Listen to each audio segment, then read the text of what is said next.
여러분 자녀들 때문에 행복하십니까? 행복하십니까? 나 불행한데 이런 사람이 많이 있는 것 같은데요. 예. 그래요. 우리 자식은 잘났던 못났던 자녀들 때문에 행복하지요. 예, 감사합니다. 우리가 자녀를 낳아서 기르면서 가장 행복할 때가 어디였는가? 자신이 일이 잘 됐을 때보다 우리 자녀들이 잘 되었을 때 그때가 부모님들은 훨씬 더 기뻐합니다.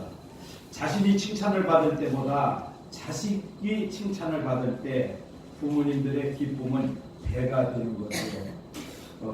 이렇게 우리 부모님들은 자신보다 자녀들이 잘 되는 것을 오히려 더 행복하게 생각하고 자랑스럽게 생각합니다. 이번에 우리 정교열 선생이 임유고시에 최종 합격을 하고 부모님께 인사를 드리러 간다고 해요. 그래서 제가 그때 부모님께 가장 큰 선물, 가장 큰 효도했습니다. 제가 이제 그렇게 격려를 해준 적이 있는데 얼마나 그 부모님이 기뻐하고 행복해 하셨을까. 바로 이 자녀들의 행복이 바로 부모님의 행복인 줄로 믿습니다. 우리 하나님도 우리 부모님들 마음과 똑같습니다. 우리 하나님께서도 하나님을 믿는 하나님의 자녀, 하나님의 백성들이 행복하게 될 때 그때 하나님은 이렇게 말씀하십니다. 너희 행복이 나의 행복이란다. 그렇게 말씀하십니다. 그러니까 우리가 예수 믿는데 왜 예수 믿느냐? 그것은 내가 행복해지기 위해서 예수 믿는 겁니다. 내가 행복해지기 위해서. 물론 구원이나 뭐 이런 거 다 이야기할 수 있습니다. 그런데 그것이 뭡니까? 결국에는 행복이거든요. 근데 이 행복을 다른 말로 신학적인 용어로 풀면 하나님의 나라입니다. 하나님의 나라는 천국이잖아요. 그러니까 천국을 누리는 사람은 행복해질 수밖에 없죠. 행복한 것입니다. 그렇기 때문에 우리가 예수 믿는 목적은 무엇이라고요? 행복입니다. 그러니까 하나님 안에서 천국을 누리며 그렇게 살아가 행복을 누리는 이것이 바로 하나님께서 우리에게 바라시는 뜻이다. 오늘 그렇게 말씀을 하고 있습니다. 그래서 우리는 항상 하나님 안에서 행복하게 살아야 되는데 근데 행복하게 살려면 어떻게 해야 되느냐 하는 것을 오늘 본문에서 알려주고 있습니다. 첫 번째로는 항상 기뻐하라 그랬습니다. 항상 기뻐하라. 근데 우리가 항상 기뻐할 수만은 없는 것이 우리 현실입니다. 그럼에도 불구하고 하나님께서는 항상 기뻐하라 그랬습니다. 그런데 우리가 그럼 항상 기뻐할 수 있을까요? 아니면 항상 기뻐하는 것이 불가능할까요? 오늘 우리 사도 바울이 왜 데살로니가 교회에 이 말씀으로 권면했는가 하는 것을 우리가 좀 생각해 볼 필요가 있습니다. 그런데 여러분 우리가 이 데살로니가 교회가 언제 탄생했느냐 하면은 사도행전 17장 1절부터 15절 말씀에 보면 이 데살로니가 교회가 이제 탄생했을 때의 그 배경 상황이 이제 나와 있는데 이 사도 바울이 데살로니가에 가가지고 거기에 유대인 회당이 있었어요. 그 회당에 들어가가지고 3주 동안 복음을 전하게 됐습니다. 그때 많은 사람들이 복음을 듣고 예수님께로 나오고 구원을 받게 됐어요. 그런데 적지 않은 귀부인들도 구원을 받았다. 이렇게 말씀하고 있습니다. 그러니까 사도 바울이 복음을 전할 때 많은 사람들이 구원받고 귀부인들도 구원을 받았다는 거예요. 그러면 다 좋은 일인데 그때에 이 유대인들이 이것을 시기하여서 이제 사도 바울을 비난하고 이제 고소하고 이런 사건이 있었습니다. 그래서 이제 사도 바울은 거기에 더 있을 수 없어서 그 일행들은 이제 베레아로 피신을 하게 되었고 또 그 사도 바울을 이제 도와줬던 그 야손이라고 하는 사람들과 그런 사람들이 이제 고소 고발을 당하게 됐어요. 그래가지고 읍장에게 이제 끌려가서 이제 벌금을 물고 그래서 이제 풀려나는 상황이 됐습니다. 이 상황에서 항상 기뻐할 수 있겠습니까? 기뻐할 수 없죠. 그런데 사도 바울은 그럼에도 불구하고 기뻐하라, 항상 기뻐하라 하는 것을 데살로니가 교회에다가 권면을 하고 있는 것입니다. 그러면 사도 바울은 왜 기뻐할 수 없는 상황인데 왜 기뻐하라, 항상 기뻐하라 이렇게 말씀을 했을까? 사도 바울이 그동안에 당했던 그런 일들을 보면 우리가 잘 알 수 있습니다. 또 빌립보 교회가 탄생하게 된 배경은 사도행전 16장에 기록이 되어 있죠. 이제 빌립보 지역에 가서 복음을 전하다가 사도 바울과 실라가 이제 붙잡히게 됐습니다. 그래서 아주 매를 많이 맞고 그리고 이제 감옥에 갇히게 되었습니다. 그런데 그 한밤중에 사도 바울과 실라가 찬송하며 기도를 하게 됩니다. 그랬더니 이 옥문이 열리게 되었고 그래서 이제 사도 바울이 나오게 되었고 그것을 이제 늦게서 알아차린 이 간수가 이제 죄인들을 잘 관리하지 못했다는 것 때문에 이제 큰 이제 문책을 당하게 된 것을 두려워해서 자살을 하려고 합니다. 그때 사도 바울이 이런 말을 합니다. 주 예수를 믿으라 그리하면 너와 네 집이 구원을 얻으리라. 사도행전 16장 31절 말씀이죠. 이건 너무 유명한 말씀이기 때문에 잘 알 수 있어요. 그러면 사도 바울은 실컷 매를 맞고 감옥에 갇히게 되었죠. 그런데 뭐가 기뻐서 찬송했을까? 우리가 그거 생각해 볼 필요가 있죠. 그런데 이게 사람으로서는 할 수 없어요. 사도 바울로서는 할 수 없는 얘기입니다. 그런데 왜 사도 바울은 그런 상황에서도 찬송하고 기도하고 항상 기뻐했을까? 그것은 그 안에 계신 성령께서, 사도 바울 안에 내주하고 계신 성령께서 기뻐하시기 때문에 그런 거예요. 왜 기뻐하실까요? 복음 전하는 일을 하니까, 하나님의 일을 하니까 그 안에 계신 사도 바울 안에 신라 안에 계신 성령께서 기뻐하시니까 그 어려운 상황, 매를 맞아도 감옥에 갇혀도 욕을 먹어도 쫓겨나가도 기뻐할 수 있는 거예요. 그러니까 오늘 항상 기뻐하라고 하는 말씀은 우리가 실천하기 불가능한 얘기가 아니고 가능하다는 것을 사도 바울이 직접 보여줬습니다. 그러니까 사도 바울은 서슴없이 데살로니가 교회 성도들에게 항상 기뻐하라. 또 뿐만 아니라 빌립보 교회에서 그렇게 어려움을 당했다 했잖아요. 빌립보에서. 그런데 빌립보서에서 빌립보 4장 4절에 빌립보 교인들에게 이렇게 말합니다. 주 안에서 항상 기뻐하라. 내가 다시 말하노니 기뻐하라. 이렇게 권면을 하고 있는 거예요. 왜냐하면 사도 바울은 그런 상황에서도 기뻐할 수 있는 것을 체험했기 때문에 그렇습니다. 여러분 오늘 우리가 일이 일비하면 안 돼요. 좋은 일 하나 있으면 할렐루야 하다가 또 조금 어려운 일 있으면 금방 다 죽어가는 사람처럼 처져 있고 이런 것이 바로 우리의 모습이잖아요. 조금 좋으면 예수 믿으라고 그랬다가 조금 좋지 않은 일이 생기면 그만 믿음이 떨어져가지고 은혜가 떨어져가지고 교회 안 나오고 이런 사람들이 많이 있잖아요. 그런데 여러분 오늘 우리 안에 내주하고 계신 성령께서 기뻐하시면 우리가 어떤 상황에 처해 있든지 그거와 관계없이 기뻐할 수 있다는 것입니다. 그래서 우리는 항상 우리 주님이 기뻐하시는, 성령님이 기뻐하시는 그런 일들을 해야 돼요. 여러분 찬송가 370장에 이런 찬송이 있잖아요. 주님을 주 안에 있는 나에게 딴 것이 있으랴. 십자가 밑에 나가 내 짐을 풀었네. 주님을 찬송하면서 할렐루야 할렐루야. 내 앞길 멀고 험해도 나 주님만 따라가리. 내 앞길 멀고 험해도 나 주님만 따라가리. 그러니까 이 평탄한 길이 아닌 거예요. 그런데도 왜? 성령께서 기뻐하시니까 멀고 험해도 내 앞길이 멀고 험해도 주님만 찬송 부름에 따라가는 그런 성도의 삶이 될 줄로 믿습니다. 그래서 오늘 항상 기뻐하라 이 말씀을 다른 말로 우리 생활용어로 표현을 하면 항상 기쁘게 잘 살아라 그런 뜻이 되는 것입니다. 그러면 어떻게 하면 우리가 항상 기뻐하고 잘 살 수 있을까? 그 해답은 갈라디아서 2장 20절에 나와 있습니다. 내가 그리스도와 함께 십자가에 못 박혔나니 그런즉 이제는 내가 사는 것이 아니요 오직 내 안에 그리스도께서 사신 것이라.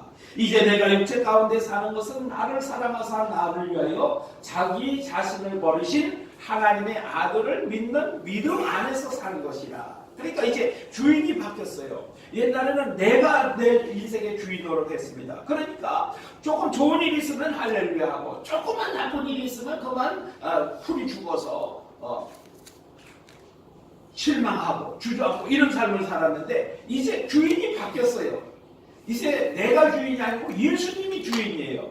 그러니까 예수님이 주인이시니까 예수님 따라 살면 우리는 항상 기쁘게 살 수 있게 된 것입니다. 여러분, 오늘 우리가 항상 기뻐하라. 안 돼. 나는 불가능해. 이렇게 생각하지 마시고 내 주인이 바뀌면 된다. 우리 예수님으로 주인을 바꾸면 된다. 이렇게 생각하시고 특별히 내가 하나님을 전하는 일, 하나님의 뜻을 행하는 일, 또 예배를 잘 드리는 일, 이런 것을 할 때 내 안에 계신 성령께서 기뻐하시니까 어떤 환경이나 여건에 관계없이 성령 하나님이 기뻐하시면 내가 기뻐할 수 있다. 이런 자세를 가지고 사시면 여러분 얼마든지 기쁘게 사실 수 있는 줄로 믿으시고 오늘부터 이제 슬픔, 절망, 좌절, 원망, 불평, 미워하는 것, 시기하는 것, 질투하는 것,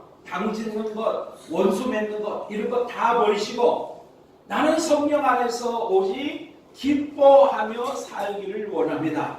성령님 나를 주장하여 주옵소서.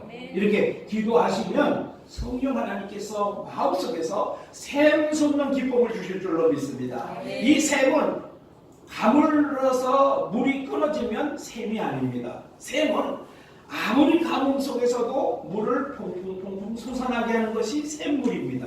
아셨죠? 그러니까 내 안에 계신 성령께서 나에게 날마다 기쁨을 샘솟듯 해주시면 나는 항상 기쁘게 살게 될 줄로 믿습니다. 우리 하나님께서 너는 항상 기쁘게 잘 살아라 그렇게 하셨으니까 우리는 하나님의 뜻대로 항상 기쁘게 잘 사시는 저와 여러분이 되시기를 축복합니다. 그 다음에 행복한 삶을 살기 위해서 두 번째로는 쉬지 말고 기도하라 그랬습니다. 이거 역시 또 우리가 불구하는 것 같아요. 그렇지 않아요?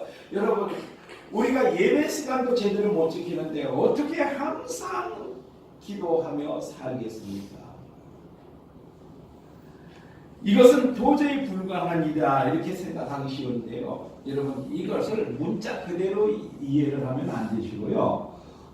하나님이 무슨 의도를 이 말씀을 하셨느냐 이것을 생각해야 돼요. 하나님께서 이렇게 말씀하신 것은 하나님을 바라보는 태도에 대해서 말씀을 하고 있는 겁니다. 그러니까 다시 말하면 늘 하나님을 바라보며 살아라 이렇게 말씀을 하시는 거예요. 여러분 오늘 우리가 하나님을 바라보며 사는데 어떻게 하면 하나님을 바라보며 살 수 있을까? 그것은 늘 하나님과 교제하는 것입니다. 교제.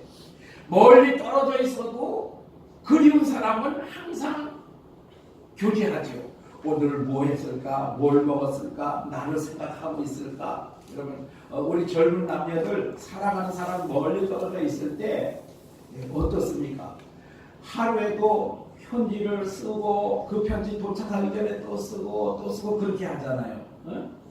또 전화를 금방 1시간 통화하고 끊고 10초도 안 돼가지고 또 전화 걸고 그렇게 하잖아요. 이것이 뭐예요? 교제, 관계예요. 우리 하나님께서 우리 하나님과 우리의 그 교제가 끊이지 않도록 해라 그런 얘기입니다. 그런데 교제가 끊이지 않으려면 어떻게 해야 되냐면 기도를 해야 돼요. 기도. 그래서 하나님께서 항상 쉬지 말고 기도하라 이렇게 말씀하신 겁니다. 기도는 우리 주님과 대화하는 것이다 그러잖아요. 여러분 아무리 사랑하는 사람이라 할지라도 대화가 없으면요 오해가 생기기 시작합니다. 그리고 관계가 멀어지기 시작합니다. 그래서 우리가 뭐라고 말해요? 눈에서 멀어지면 마음도 멀어진다 그런 얘기를 하잖아요. 그러니까 우리는 늘 하나님 앞에 기도하는 생활을 할 때 우리 주님과 교제하는 그런 생활이 된다는 것을 우리가 생각을 해야 됩니다. 그래서 빌립보서 4장 4절로 7절 말씀에 이렇게 권면하고 있습니다. 주 안에서 항상 기뻐하라. 내가 다시 말하노니 기뻐하라. 너희 관용을 모든 사람에게 알게 하라. 주께서 가까우시니라. 아무것도 염려하지 말고 다만 모든 일에 기도와 간구로 너희 구할 것을 감사함으로 하나님께 아뢰라. 그리하면 모든 지각에 뛰어난 평강의 하나님의 평강이 너희 마음과 생각을 지키시리라. 아멘.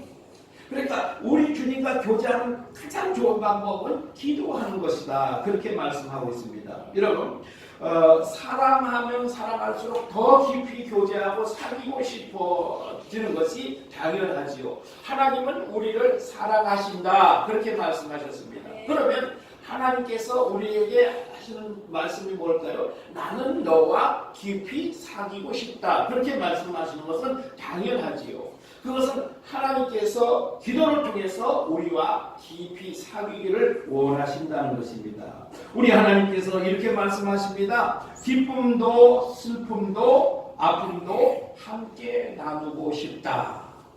교제가 끊이지 않게 하라. 그러면서 아주 단적으로 한마디 표현합니다. 자주 만나자. 아멘. 여러분, 지난주에 우리 하나님과 얼마나 자주 만나셨습니까?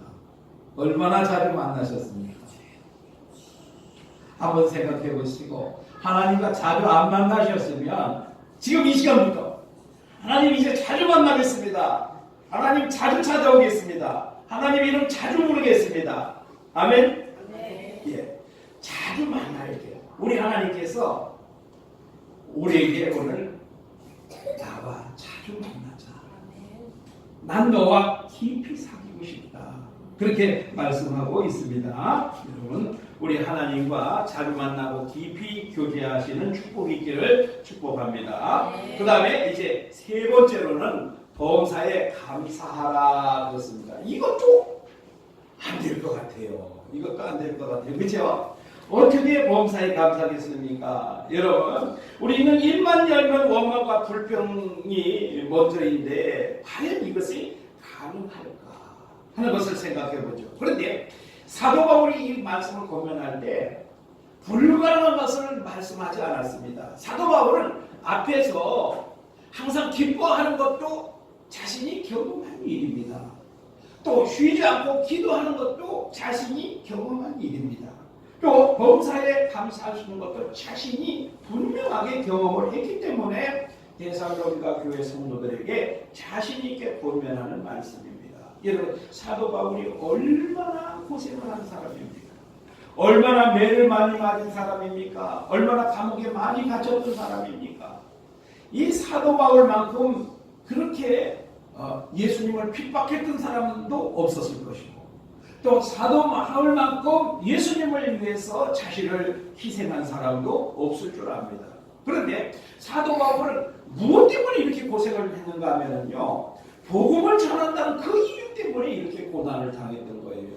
여러분, 우리 성도들 가운데도 가끔 보면은요, 이 세상에서 범죄를 해가지고 교도소 가는 그런 성도들이 가끔 있어요.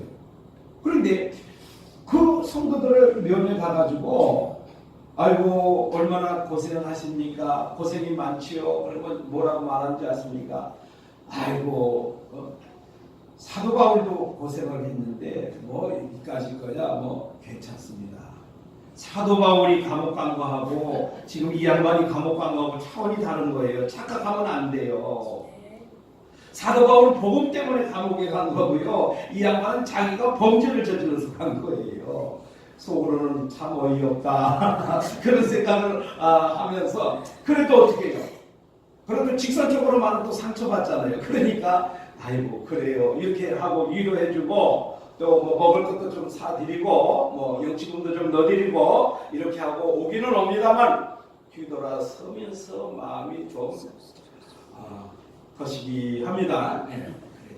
이 사도 바울은 왜 이렇게 고난을 당했는가 하면요, 복음 전하는 것 때문에 이렇게 고난을 당했습니다. 그래서 사도 바울은 빌립보서에서 그렇게 말씀하고 있습니다. 내가 어떠한 환경에서든지 감사할 수 있는 능력을 배웠다. 그렇게 말씀하고 있습니다. 내게 능력 주시는 자 안에서 무엇이든지 할 수 있는 그 일체의 비결을 배웠다. 사도 바울이 그렇게 말합니다. 그래서 사도 바울은요, 감옥에 갇혀도 감사하고요. 먹을 게 없어도 감사하고요. 궁핍에도 감사하고요. 부유하게 되고 감사하고요. 존귀하게 돼도 감사하고 비천하게 돼도 감사하고 어떤 상황에서든지 감사하는 비결을 배웠다고 말씀하고 있습니다. 여러분, 오늘 우리가 교회를 섬기는 일에도 마찬가지입니다. 늘 기쁜 일만 있겠습니까? 늘 좋은 일만 있겠습니까? 열심히 참 주일을 위해서 헌신하고 교회를 위해서 충성 봉사했는데도 주변에 나를 오해하는 사람들은 나를 비난할 수 있어요. 목사님이 그것을 몰라주고 오해할 수도 있습니다. 한나가 그렇게 하나님 앞에 나와서 기도하는데 엘리 제사장은 뭐라 그랬어요? 내가 언제까지 그 독주에 취해서 그러고 있을 거냐? 이렇게 책망하면서 언제든 술을 끌 건데 이렇게 책망하지 않았습니까? 만약에 우리 성도님들 중에 그렇게 나와서 기도하고 있는 분이 있는데 제가 그렇게 했다면 얼마나 시험거리가 되겠습니까? 그러나 사도 바울은 이런 가운데서도 기뻐할 수 있었다는 것입니다. 왜 그렇습니까? 내 안에 계시는 내주하고 계시는 성령께서 늘 감사하는 마음을 주셨기 때문에 그렇습니다. 여러분, 요즘 다들 힘들고 어렵습니다. 참 쉬운 일, 기쁜 일은 거의 없습니다. 신문을 봐도 그렇고 텔레비전을 봐도 그렇고 주변 사람들의 이야기를 들어도 그렇고 다들 어렵고 힘들고 안 좋은 일들만 많이 생기고 있지요. 그렇다고 해서 우리도 똑같이 불평과 원망을 쏟아내야만 되겠습니까? 아닙니다. 우리 예수 믿는 사람은 분명히 달라야 됩니다. 여러분, 지금 우울증 환자들이 굉장히 많죠. 여러분, 그 정신과 안 가보셨죠? 정신과 한번 가보세요. 정신과 가면은요, 우리 유명한 병원에 진료받으려면 접수해놓고 몇 개월 대기해야 되잖아요. 지금 정신과가 다 그래요. 정신과가 지금 접수해놓고 최소 한 달, 두 달 기다려야 진료를 받을 수 있을 정도로 이렇게 심각하다는 거예요. 그럼 다 정신병 환자입니다. 아니에요. 우울증 환자들이 그렇게 많이 있다는 증거입니다. 심지어는 목회자와 사모님들 중에도 우울증 환자가 많다고 합니다. 이 개척교회, 미자립교회의 그 어려운 상황을 우리가 생각해 보면 얼마나 목사님, 사모님이 힘들면 주의 종들과 사모님이 다 우울증이 걸릴까 100번, 1000번 이해가 갑니다만, 그러나 또 한편으로 생각을 해보면 아니, 복음을 전하는 주의 종들 아닙니까? 복음이 뭡니까? 기쁜 소식 아닙니까? 행복을 전하는 그런 주의 종들이 아닙니까? 그런 사모님들이 아닙니까? 그런데 어찌 그런 분들이 우울증에 걸릴 수 있을까? 우리가 다시 한번 생각해볼 필요가 있습니다. 여러분, 우리 성도들 중에도 우울증에 걸리는 환자들이 많이 있어요. 주를 믿는 하나님의 백성이 어찌 우울증에 걸릴 수 있을까? 우리가 다시 한번 생각해볼 필요가 있다는 것입니다. 여러분, 누구나 우리도 목회자도 목사님, 사모도 또 하나님을 믿는 우리 성도들도 다 사람입니다. 그렇기 때문에 얼마든지 그러한 현상이 올 수가 있습니다. 그러나 사람이기 때문에 그래 이렇게 하고 합리화시키고 넘어가는 것이 아니라 우리는 한 번쯤 생각해 봐야 됩니다. 우리는 주 예수 그리스도를 섬기고 내 안에 성령께서 사시는 성전인데 왜 내가 우울증에 걸려야 되는가? 다시 한번 생각해 봐야 돼요. 그리고 만약에 그 우울증이 찾아왔다면 우리는 그 우울증에 떠날 수 있는 방법이 무엇인가, 이것을 찾아야 되는 것입니다. 바로 오늘 데살로니가전서 5장 16절로부터 18절 말씀이 해답이 아니겠습니까? 항상 기뻐하고 쉬지 않고 기도하고 범사에 감사할 수 있는 이 길이 무엇이냐, 이것을 찾으면 정신과 가지 않고도 우울증 약 먹지 않고도 이 우울증이 얼마든지 치료될 수 있다는 것을 우리가 확신해야 됩니다. 오늘 이 말씀을 들으시면서 혹시라도 그 마음에 우울증이 있으신 분, 그런 분들은 오늘 이 말씀으로 치유되기를 축복합니다. 반드시 치유됩니다. 왜냐하면 사도 바울은 우리보다 수십 배, 수백 배 더 어려운 상황에서도 항상 항상 기뻐하고 쉬지 않고 기도하고 범사에 감사하는 그 삶을 살 수가 있었기 때문에 오늘 이 말씀을 주시기 때문에 그 해결이 어디에 있습니까? 바로 성령입니다. 성령 하나님이 내 마음을 주장하시고 내 환경을 주장하시고 성령 하나님께서 나를 인도하시면 얼마든지 어떤 상황에서도 우울증에 걸리는 것이 아니라 기뻐하고 기도하고 감사하는 그런 생활이 될 수 있다고 말씀을 하고 있습니다. 그래서 우리 하나님은 우리를 향해서 뭐라고 말씀하시는가 하면요, 이 세 가지를 다 통틀어서 종합해서 하시는 말씀이 항상 만족한 마음으로 행복을 누리며 살아라, 이렇게 말씀하고 있습니다. 항상 만족한 마음으로 행복을 누리며 살아라, 이렇게 말씀하고 있는 것입니다. 그런데 하나님께서 이렇게 원하시는데 우리는 우울증 걸리면 되겠습니까? 하나님을 믿는 하나님의 백성, 하나님의 뜻을 행한다고 하는 우리가 항상 만족하는 마음으로 행복하게 살아라, 우리 주님이 그렇게 말씀하셨는데, 그렇게 원하고 계시는데, 근데 우리는 우울증에 걸려가지고 이렇게 살면 이게 과연 하나님 뜻대로 사는 것인가? 오늘 5장 18절에 범사에 감사하라, 이것이 그리스도 예수 안에서 너희를 향하신 하나님의 뜻이니라, 그렇게 말씀했습니다. 그럼 하나님 뜻대로 산다고 우리가 매일 입술로 고백하고 있잖아요. 그러면 하나님 뜻대로 살려면 어떻게 해야 돼요? 항상 기뻐하고 쉬지 않고 기도하고 범사에 감사해야 됩니다. 그래서 항상 기뻐하라는 것은 무엇입니까? 항상 기쁜 마음으로 잘 살아라. 두 번째로 쉬지 말고 기도하라는 것은 자주 만나자. 그러니까 어렵게 생각하실 필요가 없어요. 어렵게 이 말씀을 이해할 필요가 없어요. 우리 생활 용어로 번역을 해서, 의역을 해서 여러분 이해하시면 돼요. 쉬지 말고 기도하라는 것은 뭐라고요? 자주 만나자. 누가? 하나님이 우리에게 자주 만나자 그랬어요. 자주 만나면 우울증 없어집니다. 범사에 감사하라. 모든 것에 감사하는 마음, 그것은 우리 속에서 이루어지는 것이 아니라 성령으로 이루어지는 것이다 라고 말씀하고 있습니다. 그러면 이렇게 살 수 있는 그 길이 무엇이냐, 그 비결이 무엇이냐, 사도 바울이 오늘 19절부터 22절에 말씀을 해주고 있습니다. 성령을 소멸하지 말며 그랬습니다. 성령을 소멸하지 말며. 앞에 이런 모든 일들이 다 어디에서 이루어지는 겁니까? 성령 안에서 이루어지는 일들이거든요. 그러니까 성령을 소멸하면 안 되죠. 그런데 우리가 여기서 오해의 소지가 있어요. 성령을 소멸한다 그러니까 우리가 성령을 잃어버린다든지 성령이 떠나가신다든지 이렇게 이야기가 쉬운데 절대 그렇지 않습니다. 이 우리에게 한 번 오신 성령님은요, 절대로 떠나가지 않으십니다. 영원히 우리와 함께 계십니다.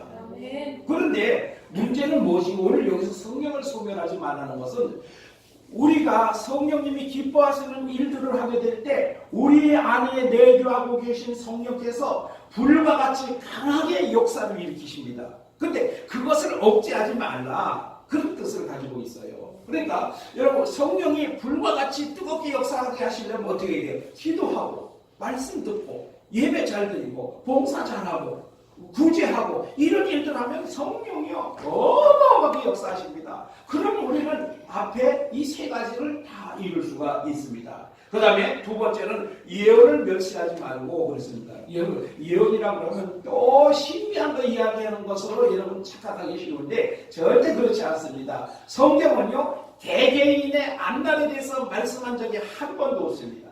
개개인의 사사로운 그런 일들에 대해서 말씀하신 적이 없습니다. 그 앞날에, 개인의 앞날에 대해서 이야기한 것이 없습니다. 무엇인가 하면은 성령을, 예언을 멸시하지 말라는 것은 하나님께서 구원의 역사를 이루어 나가시는 이 예언을 말씀하는, 다시 말하면 성경을 하나님 말씀을 이야기하는 거예요. 하나님의 말씀을 멸시하면 안 됩니다. 늘 항상 하나님 말씀대로. 그래서 여러분, 오늘 우리가 지금 몇 주째 계속해서 오후 예배 시간에 뭐 보고 있습니까? 이단에 관한 그 영상을 보고 있죠. 근데 많이 있습니다. 뭐 다 말할 수 없을 정도로 많은 이단들이 있어요. 이단까지는 안 갔더라도 정말 우리에게 건전하지 않은, 도움이 안 되는 그런 집단들이 많이 있어요. 그래서 이단을 여러분 단번에 이단 이렇게 정지하지 않습니다. 이단으로 정지하는 때는요, 7단계를 거쳐서 최종 이단으로 확정이 되는 겁니다. 그러니까 우리가 하나님의 말씀을 들을 때 이것이 정말 진리의 말씀인지 하나님의 말씀이 바르게 이해된 것인지 이런 것들을 우리가 잘 살펴야 돼요. 앞에서 제가 데살로니가 교회 얘기했잖아요. 사도 바울이 데살로니가에서 3주 동안 복음을 전했습니다. 그리고 이제 거기서 쫓겨나게 돼가지고 간 곳이 바로 베레아입니다. 근데 베레아의 사람들은 더욱 신사적이어서 성경이 그런가 하고 날마다 성경을 상고하고 사도 바울에게 들은 그 복음, 그 말씀을 다시 묵상하고 다시 확인하는 그런 절차를 거쳤다고 말씀을 하고 있습니다. 여러분, 오늘 우리가 내가 지금 추구하고 있는 이 신앙생활이 올바른 신앙생활인가, 바른 믿음인가, 아니면 다른 믿음인가, 다른 복음인가, 이것도 확인해야 되고요. 그 다음에 내가 신앙생활하고 있는 이것이 내 주관적인 신앙생활이냐, 아니면 정말 하나님의 말씀에 의한 것인가, 이걸 잘 살펴보고 잘못된 것은 바로 고쳐야 됩니다. 그런데 절대로 고치지 않아요. 이 내가 복음은 절대로 고쳐지지 않는데 문제가 있다는 거예요. 이 내가 복음을 가지고 있는 사람은 절대로 자기만이 옳지, 절대로 아무리 하나님의 말씀을 가지고 고민을 해도 절대로 듣지 않고 고치지 않는 것이 그런 사람들의 특성입니다. 이런 사람들은 완악한 사람이다, 그렇게 표현을 하고 있습니다. 여러분, 그 다음에 악은 모양이라도 버려라 그랬습니다. 여러분, 악은 모양이라도 버려라. 이것은 무엇입니까? 내가 생각하기에 내가 보기에 좋은 것이라 할지라도 말씀에 맞지 않고 교회에 덕이 되지 않는 것이라면 과감하게 버릴 수 있어야 됩니다. 그런데 내가 좋다고 그거 붙잡고 끝까지 가다 보면 잘못된 길을 갈 수밖에 없습니다. 여러분, 이제 말씀을 마치려고 합니다. 자녀가 행복하게 사는 것이 부모의 행복이듯이 하나님께서 하나님의 자녀인 우리가 행복하게 살기를 원하십니다. 그래서 너희는 항상 기뻐하며 살아라, 쉬지 말고 기도하라, 자주 만나자, 항상 만족한 마음으로 감사하며 살라, 이렇게 말씀하셨습니다. 그러면서 너의 행복이 곧 나의 행복이란다. 우리 한번 다 같이 할까요? 너의 행복이 곧 나의 행복이란다. 다시 한번 합니다. 나의 행복이 곧 나의 행복이 곧 하나님의 행복입니다. 한번 바꿔서 하겠습니다. 나의 행복이 곧 하나님의 행복입니다. 아멘. 행복하게 사시기를 축복합니다. 그러신 우리 하나님 아버지, 우리 하나님께서 우리가 내가 잘 되는 것보다 자녀들이 잘 됐을 때 더 행복을 느끼듯이 우리 하나님께서 하나님의 자녀, 하나님의 백성은 우리가 그리스도 예수 안에서 행복하게 잘 살 때 하나님은 그것이 곧 나의 행복이다 라고 말씀해 주셨습니다. 하나님, 내가 먼저 하나님 안에서 그리스도 예수 안에서 성령 안에서 행복하게 살게 하시고 곧 이것이 우리 하나님께 행복을 드리는 우리 하나님 앞에 헌신하고 충성하는 일이 되는 것임을 다시 한번 깨닫게 하시고 날마다 감사함으로 살아갈 수 있도록 은혜를 베풀어 주옵소서. 예수님 이름으로 기도하옵나이다. 아멘. 우리